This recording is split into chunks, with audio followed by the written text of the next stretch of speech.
Details చూస్తే పశ్చిమ గోదావరి జిల్లా గోదావరి వరద ముంపు లంక గ్రామంలో మంత్రి నిమ్మల రామానాయుడుకు పర్యటించారు. యలమంచిలి మండలం కనకాయలంక గ్రామం పర్యటనలో భాగంగా మంత్రి నిమ్మల రామానాయుడు వరదల్లో చిక్కుకున్న 100 మందికి పైగా పశువులను రక్షించారు. ఎడతెరిపి లేకుండా కురుస్తున్న వర్షాలకు కనకాయలంక, పెద్దలంక గ్రామాలు పూర్తిగా నీట మునిగిపోయాయి. పలు గ్రామాలకు రాకపోకలు నిలిచిపోవడంతో మంత్రి రామానాయుడు కోనసీమ జిల్లా రాజోలు మీదుగా చాకిలిపాలెం చేరుకున్నారు. అక్కడి నుంచి వరద నీటిలో మునిగిన మర్రిలంక ప్రాంతానికి పడవలో పర్యటించి బాధితులను పరామర్శించారు.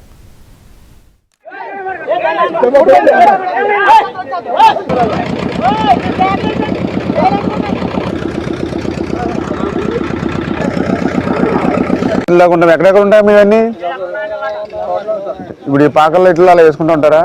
దోడిని పైకి ఎక్కించవచ్చు కదండి.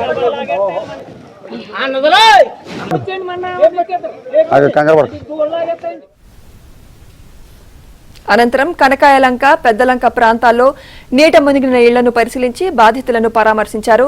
గోదావరి నీటి మట్టం దిగువ ప్రాంతాల్లో మరింత పెరగడంతో ప్రజలు అప్రమత్తంగా ఉండాలని కోరారు. అనంతరం వరద బాధితులకు ప్రభుత్వ సహాయంగా 25 కేజీల బియ్యం, నిత్యావసర సరుకులను మంత్రి నిమ్మల రామానాయుడు పంపిణీ చేశారు.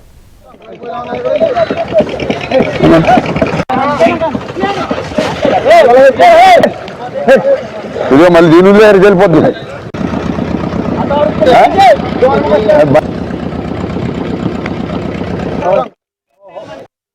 ఏదైతే మర్రిలంకలో దగ్గర 150 పశువుల వరకు కూడా ఆ మర్రిలంకలో చిక్కుబడిపోయినటువంటి పరిస్థితిలో వాళ్ళ రైతులు మరి ఏదైతే ఒక 4-5 పడవల్ని కనుక అరేంజ్ చేసినట్లయితే ఆ మర్రిలంక నుంచి వాటిని తీసుకురాగలుగుతాం. లేదంటే గోదావరి ఉధృతి పెరుగుతూ ఉంది, తద్వారా ఆ పశువులు మేము కోల్పోతామని చెప్పడంతో ఇమీడియట్లీ ఒక 4 పడవల్ని అరేంజ్ చేసి స్వయంగా నేనే ఆ మర్రిలంక కూడా వెళ్ళి ఏదైతే ఆ యొక్క రైతులతో పాటు ఆ పశువులను కూడా మరి తీర ప్రాంతానికి సురక్షితంగా తరలించి మోగ జీవాల పట్ల కూడా మానవత్వం ఉన్నటువంటి ప్రభుత్వంగా పనిచేయడం జరిగింది.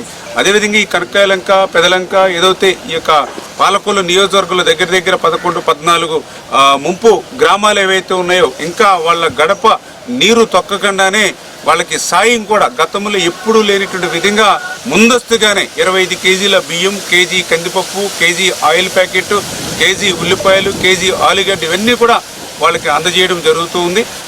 డాక్టర్స్ని కానీ పిఎస్సీస్ కానీ అన్నింటినీ కూడా అలర్ట్ చేసి ఎవరైతే గర్భిణీ స్త్రీలు ఎవరైతే ఉన్నారో లేకపోతే బెడ్ రీడింగ్ ఎవరైతే దీర్ఘకాలిక వ్యాధులతో ఉన్న వాళ్ళు ఎవరైతే ఉన్నారో వాళ్ళందరినీ కూడా హాస్పిటల్స్కి దగ్గరలో ఉన్నటువంటి హాస్పిటల్స్కి చేర్చమని, అదేవిధంగా ఏదైతే పోలీసింగ్ కూడా 24 అవర్స్ కూడా పెట్రోలింగ్ చేసుకుని పడవ కూడా మించి పరిమితికి మించి ఎక్కకుండా ఇటువంటి చర్యలన్నీ కూడా తీసుకోమని చెప్పడం జరిగింది.